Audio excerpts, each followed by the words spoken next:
Eu quero saber, antes de tudo, como que você começou na área de neurocomunicação? Legal. Quando eu, mais ou menos 2016, mais ou menos, eu tinha uma empresa de prestação de serviços de portaria, limpeza, né? Essas prestações de serviços Sei. terceirizadas.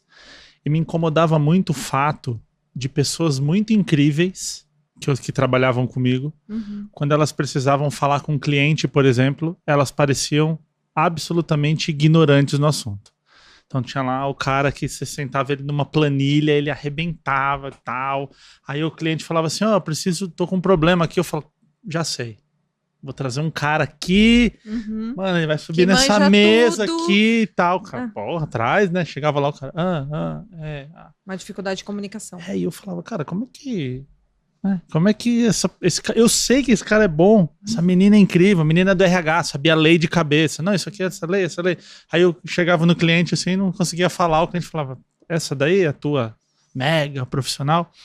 E aí eu comecei a criar uma ideia de que a relação de você ser um bom profissional também tá ligada a você parecer um bom profissional, né? Sim.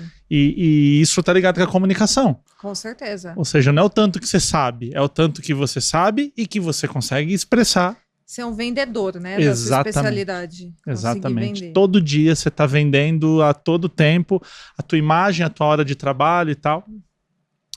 E aí eu fui pro mais óbvio, que foi a oratória, né? Então fui fazer cursos de oratória para entender. Fiz um curso com o Reinaldo Polito, que é o grande nome da oratória do Brasil, que foi muito legal, porque eu fui lá e falando que queria fazer o mesmo trabalho que ele, né? Então era engraçado que ia começar uma atividade, ele falava pra equipe, tira esse cara daqui que ele não pode ver o que eu vou fazer e tal. Concorrente, né? Esse é meu futuro concorrente. Mas muito gentilmente me ensinou muita coisa.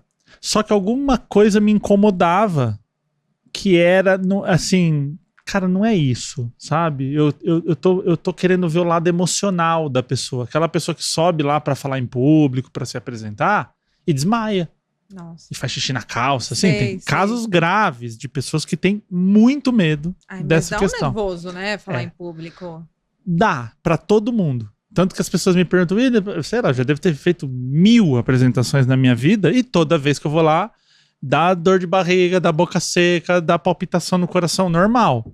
A diferença é que a gente vai aprendendo a gerenciar. Porque eu falo que emoção não se controla. Você controlar. O pessoal fala, controle suas emoções. Emoção não se controla. É difícil mesmo. Entrou um bandido armado aqui, eu falo, não vou ter medo. Olha eu controlando. Controlei aqui, tô de boa. Não tem como, né? Você vai sentir de qualquer forma. Você gerencia. Então, por exemplo, tem um bandido armado. Eu tô com medo. Fato, não tenho controle. Mas eu consigo pensar, se eu for uma pessoa mais calma, eu posso conversar, negociar, para que o acontecimento seja o menos danoso possível. Sim, né? Com certeza.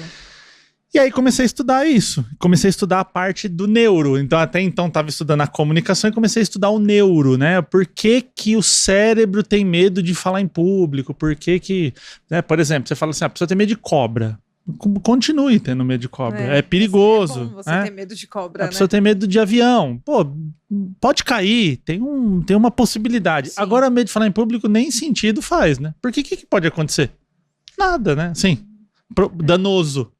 Não. Só que aí você... Ser vaiado, né? Exato. Mas assim, não vai acontecer nada de fato com a sua integridade. Sim. Ninguém vai morrer falando em público, né? Mas existe um medo da rejeição, aí você começa a entrar em toda essa questão as pessoas vão te julgar, porque você tem medo que as pessoas te julgam, porque se elas te julgarem, elas podem te rejeitar, e nós somos seres sociais programados para viver em grupo, ou seja, se eu for rejeitado, isso me machuca muito. Né? Se agora as pessoas que estão aqui falaram assim, cara, ninguém quer você aqui, sai fora, sai daqui. Não muda nada na minha vida, mas vai doer muito, vai ser doloroso. Então, não é legal ser rejeitado. Então, o medo da rejeição traz isso. E aí, Giovana, eu comecei a perceber que o adulto que tem medo de falar em público, ele foi provavelmente um adolescente com medo de falar em público. E foi uma criança com medo de falar em público. Então, normalmente, quando você começa a voltar na história da pessoa, quando você pergunta assim pra ela, onde você aprendeu? E essa pergunta, ela causa uma pane, assim. Eu falo, onde você aprendeu a ter medo de falar em público? Que a pessoa volta tudo, né? Eu não aprendi, eu sempre fui assim, eu falo, não foi. Já viu o bebê com medo de falar em público? Ele quer tomar o TTzinho dele lá, ele fala, mas tem gente aqui, melhor. É verdade. Tá lotado de gente, ele berra. Só que o que a criança vai aprendendo? Você não pode chorar na frente da visita. Quem chora não ganha presentinho. Meninos bonzinhos não chora. E aí você vai colocando o teu sentimento, tua emoção numa caixinha ali. Então você vai aprendendo que tem hora de chorar, hora de não sei o quê. Você quer chorar, você quer se expressar, não pode. Aí entra toda essa parte. E aí eu falei, eu vou numa escola pública fazer um trabalho voluntário e vou começar a ajudar esses adolescentes para ver como que é essa questão do medo de falar em público na adolescência.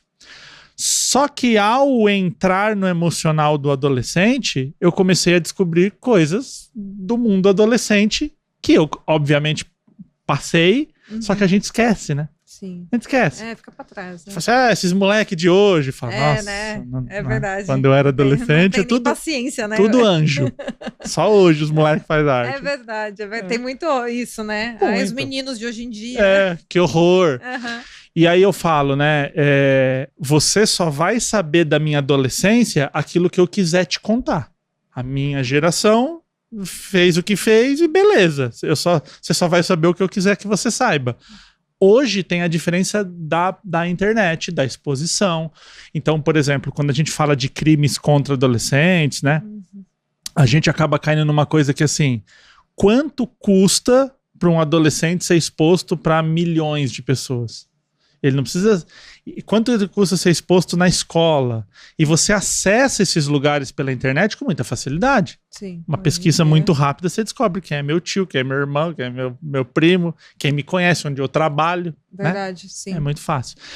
Então, entendendo isso, eu comecei a ampliar essa ideia emocional do adolescente, e aí eu comecei a falar assim para os professores, olha, será que se você abordar dessa forma, você não consegue atingir melhor esse desafio que você quer, esse objetivo? Porque tem uma barreira ali, né? Total. Entre professores, adolescentes, pais e filhos. Entre adultos e adolescentes em geral. Por exemplo, uma coisa que acontece muito, empresas me chamam para falar com a geração Z. Ah, é? A geração Z tá aí entrando aí no mercado. Tá no mercado de trabalho. Geração Z você vai considerar ali 95 até 2010 ali. São profissionais que estão no mercado, que assim, a geração anterior, a minha geração, a gente pensava em 20 anos numa empresa. Eu sou do ABC, eu sou lá de Mauá, então no ABC tem muito a metalúrgicas, né? Sim, sindicato, essa coisa toda, né? Que a gente conhece. Então o nosso sonho era trabalhar na Mercedes, 30 anos. Esse era o nosso sonho. E hoje em dia é totalmente diferente, não né? Não existe, ninguém quer trabalhar 30 anos numa empresa. Não. E não tá errado nem certo. É uma característica. É uma questão que mudou, né? Exato. E culturalmente vai mudando e... Só que aí o velho, que no meu tempo, acabou, cara. Perdeu a chance. Perdeu o time. Ele tem que estar se atualizando, né? Também os adultos. Exato. Para acompanhar. Principalmente quem trabalha com adolescentes ou quem tem filhos, né? No caso. Exatamente. E aí você entrou nessa área de neurocomunicação, que é... Qual que é a especialidade, assim? Explica pra galera. Então é assim, ó. A neurociência, ela é uma ciência que ela tem uma especificidade, assim, que poucas ciências têm. Ela não é uma ciência fim. Então, por exemplo, você pega, assim, a engenharia. A pessoa vai lá fazer o final da coisa, que ela vai construir a ponte, vai fazer um carro, um foguete, sei lá. Ela vai usar a engenharia pro fim. A neurociência, se você pegar todas as pessoas que estudam neurociência no mundo, um pequeno percentual tá lá olhando o neurônio no microscópio. Entendi. Então, normalmente, a neurociência ela é aplicada, você vai ver muito esse termo, neurociência aplicada à liderança, à educação, à performance e à comunicação.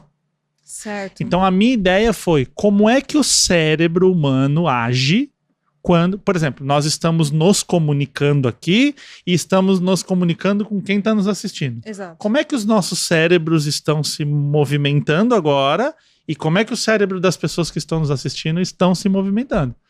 Então, os neurônios estão fazendo novas conexões. Sabe quando a gente tá assistindo uma coisa, alguém fala uma frase, você fala, nossa, pá!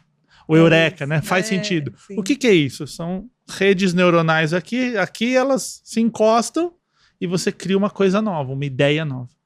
Que legal.